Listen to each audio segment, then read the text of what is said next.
It seemed like there were no hospitals or doctors, or I don't want to say doctors, but let's just say the zeitgeist of the medical world in general was not interested in any solutions for treatment of the sickness. So you were looking at how do we actually treat this thing with things like hydroxychloroquine, which the media demonized as not being helpful, but also having all these side effects, and you would say that was not true.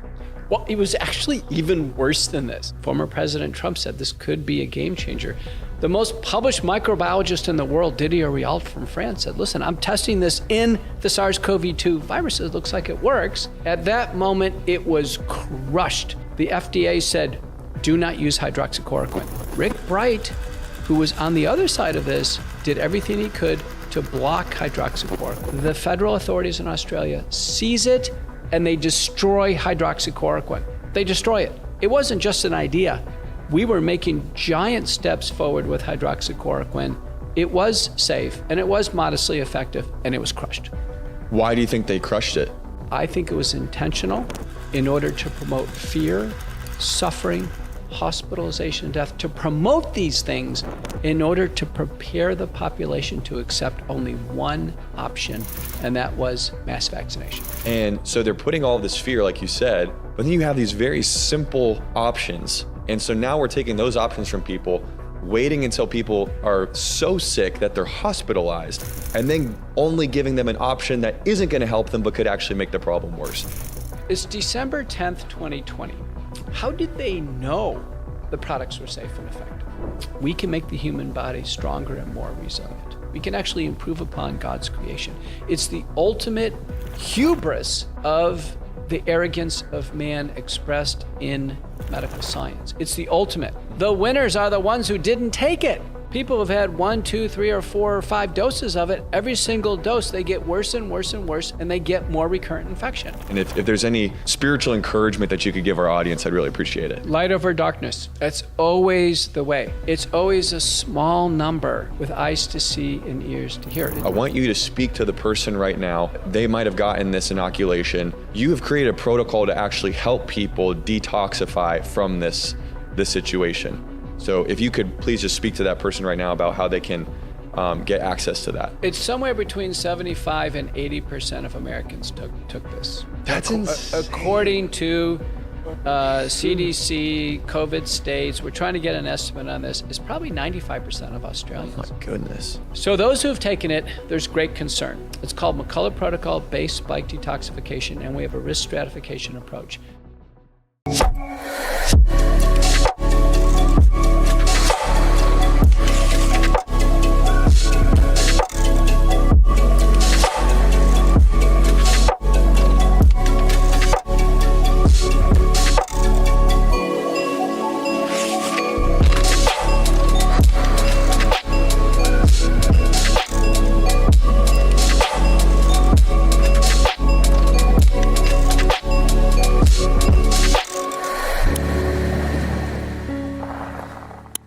Ladies and gentlemen, welcome back to Directed Life. This is a really unique episode.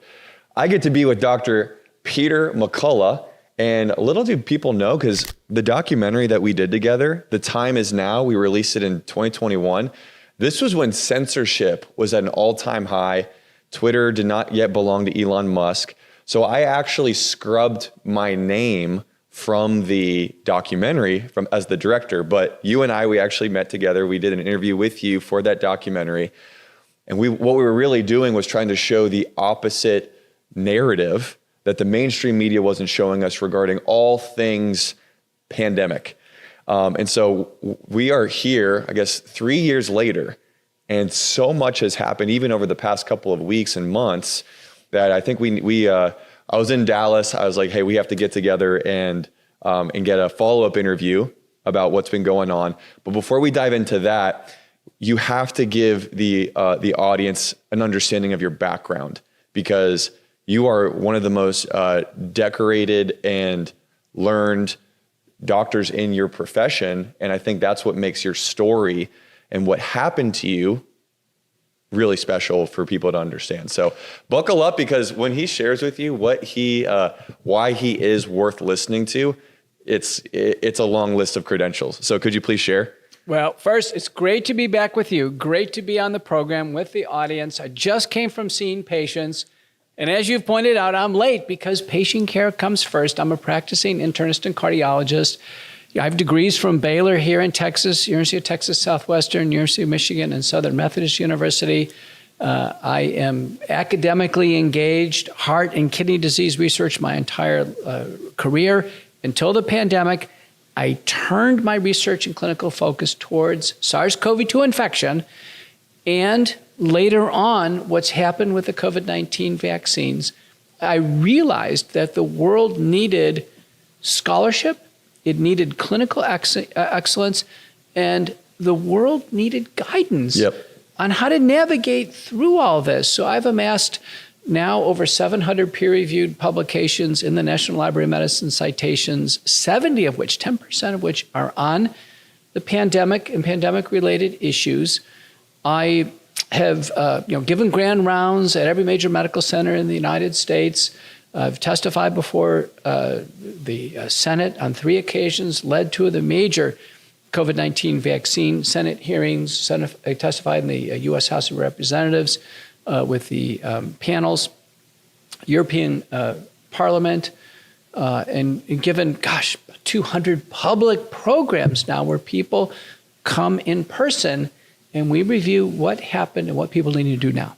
So before all of that, I feel like that's kind of God's way of redeeming your career basically fell apart when the whole COVID thing went down. You were one of the, if not the most published cardiologist in the entire country. So I want you guys to understand, Dr. Peter McCullough is not a quack. He's not a tinfoil hat wearing conspiracy theorist. This guy is actually one of the most rigorous scholars and contributors to the world of modern medicine in America.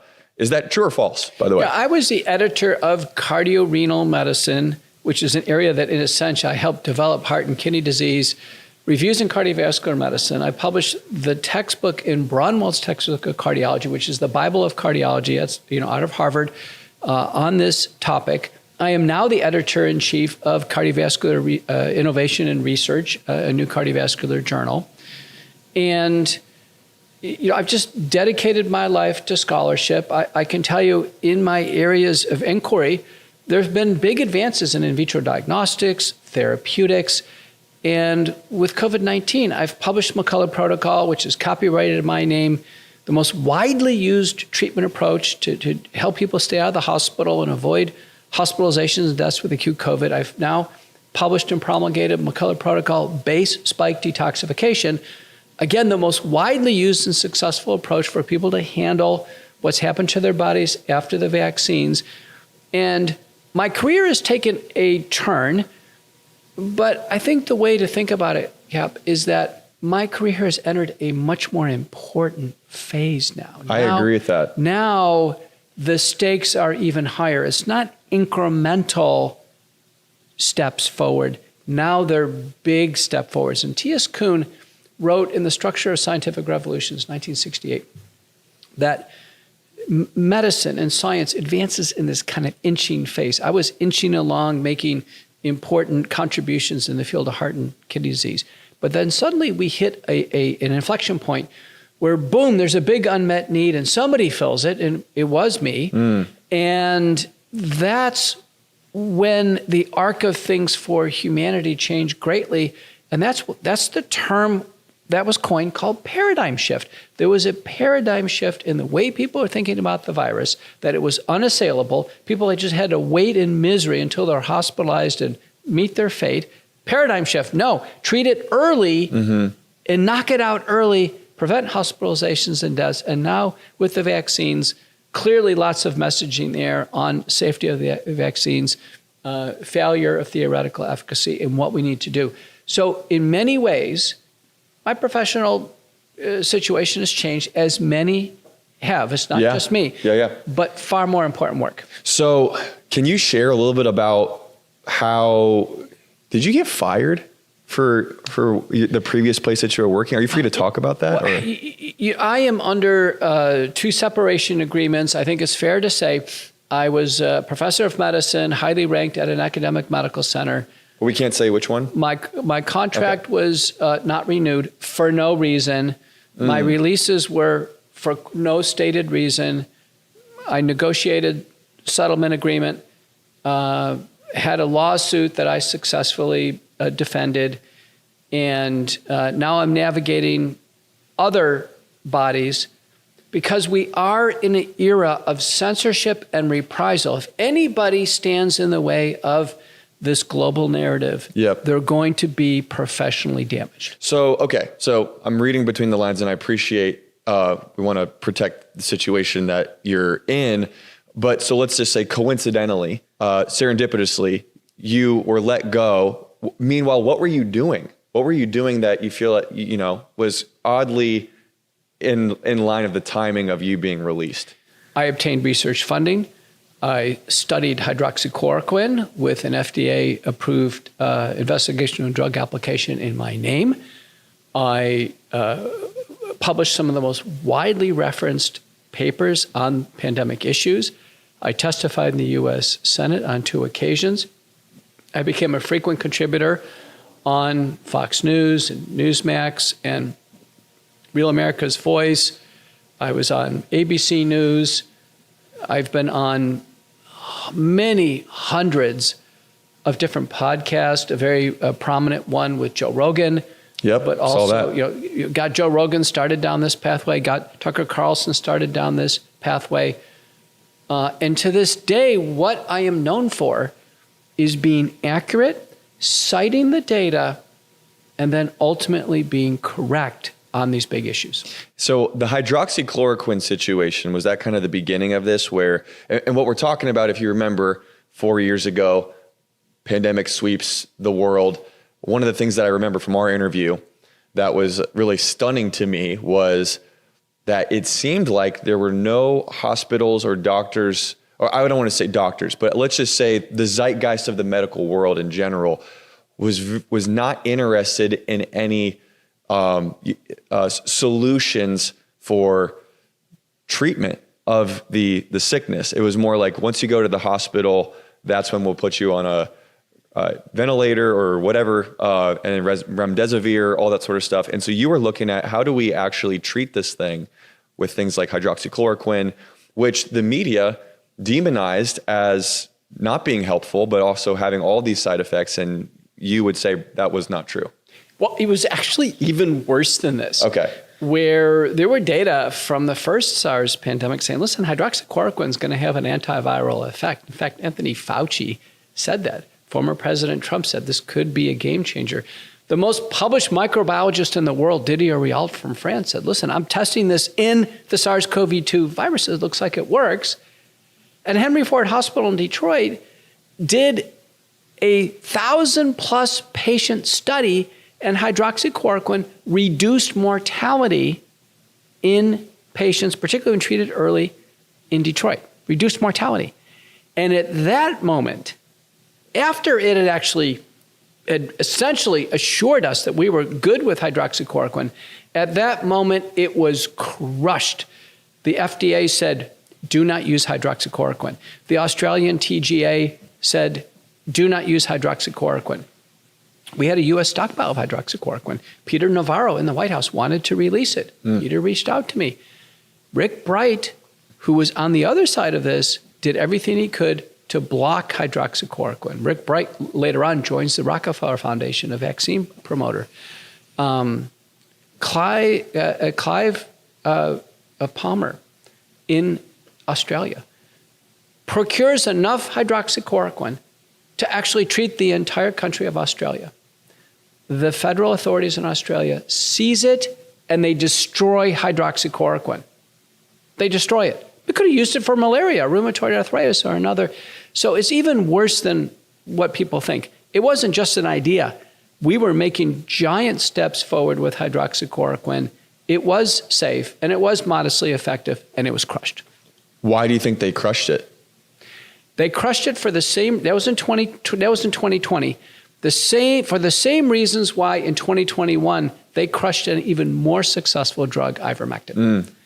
And in Pierre Corey's book, The War on Ivermectin, probably the best titled book, it lays it out here. Hydroxychloroquine crushed in the first year, Ivermectin crushed in the second year of the pandemic. Why? And these are very common drugs, right? Common, generic, widely available, used for multiple purposes. And they were crushed for the following reason, is that I think it was intentional in order to promote fear, suffering, hospitalization, death, to promote these things in order to prepare the population to accept only one option, and that was mass vaccination. Wow. Dark. Really dark. What other conclusion can we draw? Because in my book, Courage to Face COVID-19, we have learned so much. We now understand that all the nasal sprays and gargles were crushed. There were nasal sprays and gargles, iodine and xylitol-based gargles that were clearly reducing the intensity and duration of symptoms. They were actually preventing COVID-19. Randomized trial by Baumforth and colleagues with xylitol. It was better than a vaccine. We're talking nasal sprays and gargles.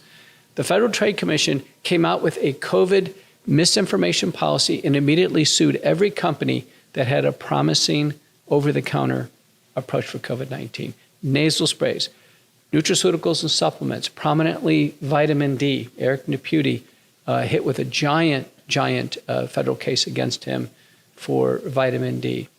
We saw monoclonal antibodies. Now, these were high-tech, emergency use authorized, very expensive, government-authorized products that were safe and effective. And I used them to the best extent I could in McCullough Protocol, one by one taken off the market within a few weeks of being entered on the market because of theoretical concerns they may not work. Everything was suppressed. Other repurposed drugs, colchicine. Colchicine is a drug we used in gout and in pericarditis for years. There's been now a network meta-analysis of 39 other meta-analyses, large trials, including the Cold Corona trial, 30% reduction in mortality with colchicine, which we extended for 30 days during treatment, suppressed. Hospitals never used it. And the list goes on and on. Everything that was safe and effective that we used in a multi-drug protocol on day one at home was effectively crushed by the CDC, the NIH, the FDA, the Federal Trade Commission. And my goodness, and that's the health systems were sending out emails, don't use any of these. Don't use any of these. Wait till the patient is hospitalized. Still don't do anything. And then finally, when the patient can't breathe and needs oxygen, start remdesivir as the lead drug. Now, remdesivir was the first intravenous that was EUA approved. But within a few months, we knew it didn't work. The World Health Organization looked at this and said, you know what? It doesn't work. Don't use remdesivir. Don't. It doesn't work, and it can cause some kidney damage and liver damage. That was in November of 2020. When the WHO said that, everyone should have stopped using remdesivir. What we do in the United States, HHS actually incentivized hospitals to use a drug that the World Health Organization and the world knew didn't work. Oh my God. WHO research group Solidarity reviewed this again a year and a half later, May of 2022, and said there are more studies. Were we wrong on remdesivir? They concluded we were right to begin with. We should have never used it. I just feel like that's criminal. Like am I wrong? Am I wrong for having such an emotional response to what you're saying in regards to you have the way I see this, because you're in the world of medicine, I'm in the world of media. When I look at what happened in 2020, it was the biggest marketing campaign I've ever seen. I've done marketing campaigns for companies and things in organizations, churches, things like that. So you're thinking of like flyers, ads, video content, and then it was like for a period of time, you couldn't walk anywhere without giant billboards about masking up, putting this, this thing in your arm. And then there's this like undercurrent of anger and fear of people. If you weren't wearing a mask, all of a sudden you're public enemy number one. And so they're putting all of this fear, like you said, but then you have these very simple options that some of them, like ivermectin, won a Nobel Prize for its ability to help people globally. And so now we're taking those options from people, waiting until people are so sick that they're hospitalized, and then only giving them an option that isn't going to help them but could actually make the problem worse. How is that not criminal in my mind? To this day, there's no chief of medicine in the United States or anywhere in the world who's willing to step out and say that was the right approach. There's not a single hospital in our country or anywhere in the world that claims to be a center of excellence for treating COVID. The only reason why that can be the case is they know they didn't do the best they could for patients. They know that. There's a principle called medication reconciliation, which says if patients are on drugs at home and they get sicker, they should always continue those drugs through the hospital. They have the right to do that. So if we had started them on ivermectin, hydroxychloroquine, nasal sprays and gargles, colchicine, prednisone, etc., they should have been continued in the hospital. Dr. J.J. Roster from Florida published the ICON study in chest in 2020, ivermectin. It reduced mortality by 50% for hospitalized patients. Every single patient in the United States should have received ivermectin during their hospital stay. Every single patient hospitalized in the United States should have received upfront monoclonal antibodies in the ER. They were safe and effective. We had bought enough monoclonal antibodies for every sick person in the United States to receive them. And sadly, a tiny fraction of people received early treatment. Now, those who were blessed enough to get early treatment, most widely used was McCullough Protocol, they weren't hospitalized and they didn't die. They survived. And in my practice, I treated people in their 90s, people on oxygen at home, all these medical problems, heart failure, atrial fibrillation, emphysema, and I pulled them through. Sadly, we heard stories about people, in their 50s and 60s, many times with obesity, diabetes, other problems, getting no early treatment and then succumbing in the hospital. Here in Dallas, it was 2-to-1 African Americans and Hispanics dying over Caucasians. And it was a tragedy. It was because of lack of access to early treatment. Wow. Okay. So your hypothesis, which I would, looking at this, from an outsider's perspective, it seems like it's true that the only thing that they were really trying to do is to get people to comply to this jab, basically. If we're trying to be careful with the language we're using for YouTube, we love you. But here we are. Now it's crazy. It's crazy that we actually have to be that careful with the language we're using because there's such a clamp down on the narrative. It's like the narrative is these things work, they're good. In fact, there were so many different things being discussed and bills being, passed around about if you want to fly domestically, you need to have, a vaccine card. And if you want to work in a company of 100 or more people, you got to, it was insane. And what do you think is the motive behind that? Well, let me ask you. It's December 10th, 2020. How did they know the products were safe and effective? There was only 1 month of administering them, shot 1, shot 2. Then there's only 2 months of observation. I can't imagine there's a lot of data to be able to see if they're safe. Especially with long-term results. There were no reductions in hospitalizations and deaths. They were sparse. Intent to treat principles weren't followed. There wasn't equal testing. Lots of sources of bias. We were told a 90% reduction in just the binary occurrence of getting the upper respiratory symptoms. How did anybody know on month 4 what was going to happen? How did they know? They couldn't have known. Here's the point. What's unique about this product class is an ideology, and it goes back hundreds of years.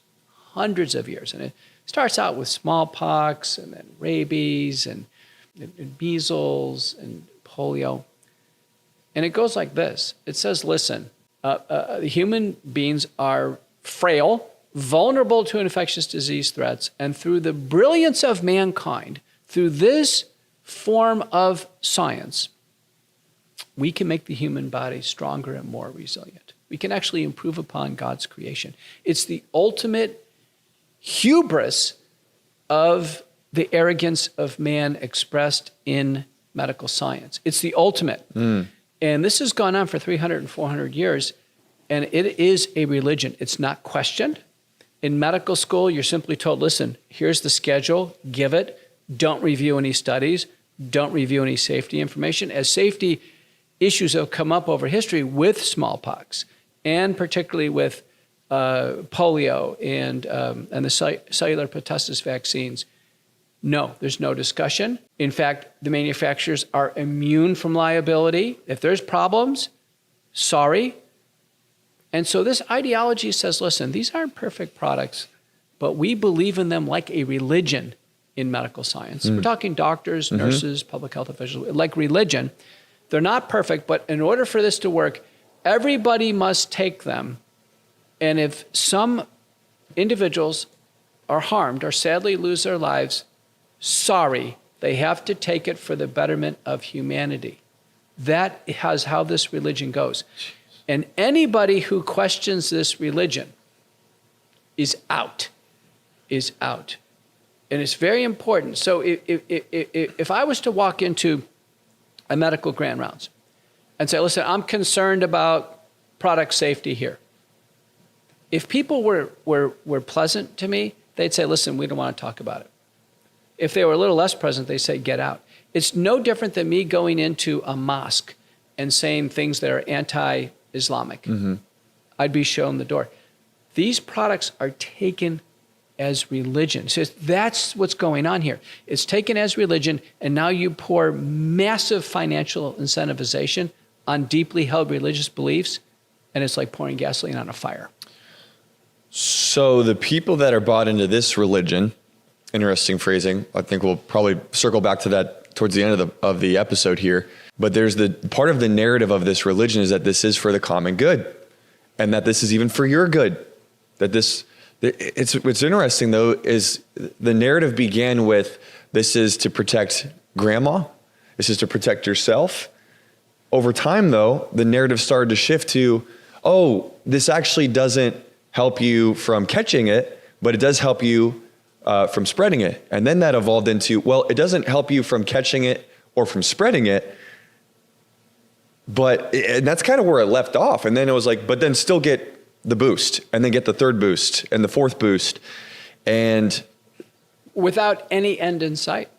So my question though is, you are treating patients currently. Are you seeing that the patients who have taken that, are they doing better? Or has it not really done anything? Or they're doing far worse. Paper by Shretha and colleagues, Cleveland Clinic, 51,000 Cleveland Clinic employees. The winners are the ones who didn't take it.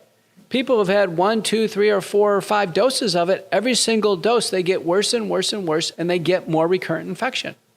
So what do the symptoms look like for those that it's getting worse for? And maybe there's people, and as a doctor, you have, just so you guys know, you have a ton of empathy for people that were basically duped into doing this.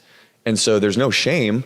But if you're hearing this and some of these symptoms that you're going to talk about are connected to what you're experiencing, that's important for them to realize. Right. So the Shretha paper just looked at recurrent upper respiratory infection due to SARS-CoV-2. So the point is, the workers who keep getting the pandemic illness over and over again are the ones who've taken the most doses. The healthiest are the people who didn't take it, and they get natural immunity and they fight it off fine. You can get a mild case, but it actually makes the problem worse chronically over time.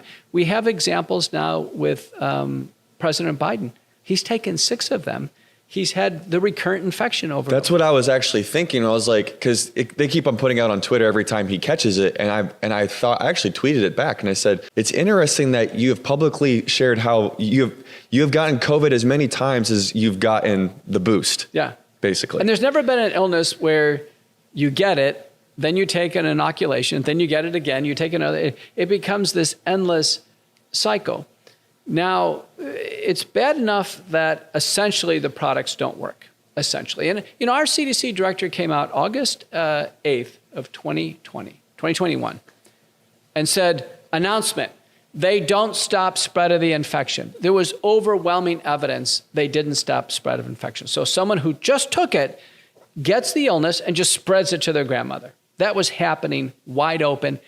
The CDC said, listen, we have to tell America they don't stop spreading. At that point in time, there never should have been a single mandate for anybody to take it, because the only reason why an employer or a school or an athletic team or the military would ever require it was that if it reduced spread. In fact, you wouldn't want somebody to take it and then conceal it and go spread it to somebody else. Sure. But in fact, that's exactly what happened. The Biden mandates came in the fall. Even the NFL mandated it for pro players. after the CDC announced it didn't stop transmission. Now you have some other things. You've had a lot of, not you necessarily, but you see these things populating on social media of connections to the jab and myocarditis, which was apparently a massive conspiracy. But now Dr. Fauci has recently come out saying, no, actually, we knew that this would possibly be a side effect. And it's almost like he's covering his tracks. That's what it looks like. So I'm not trying to accuse. I'm just observable phenomenon here. Is this true that there's a connection between that and the inoculation? My stomach got sick when it was released a slide from an internal NIH, CDC, FDA meeting in October of 2020. Before the products finished their trials, there was a slide saying, these are the side effects that we anticipate: myocarditis, blood clots, paralysis with Guillain-Barré syndrome, and the list goes on and on. It was fully expected and on a government public health agency slide in October of 2020. Now, they get EUA approved in December 10th of 2020, and they get released onto the market. By June of 2021, the CDC and FDA are holding emergency meetings. It causes heart damage. Now, and to make it worse, the people suffering heart damage, 90% were boys, and they were young. Young people in their teenage years, early 20s. And sadly, New England Journal of Medicine, first authors Verma and colleagues in the summer of 2021 reported a fatal case at Washington University Medical Center in St. Louis, a fatal case in New England Journal of Medicine. And then they started pouring in. We had Gil and colleagues, 2 boys, aged 16 and 17 in Connecticut. They take it on days 3 and 4 after taking one of the products. They're found dead in bed by their parents. They're perfectly healthy teenagers found dead in bed. They demand autopsies, which is the right thing. They call in University of Michigan, University of Minnesota, pathologists, they review. They conclude fatal myocarditis due to the product they took in the arm. Fatal. And then the cases started pouring in after that.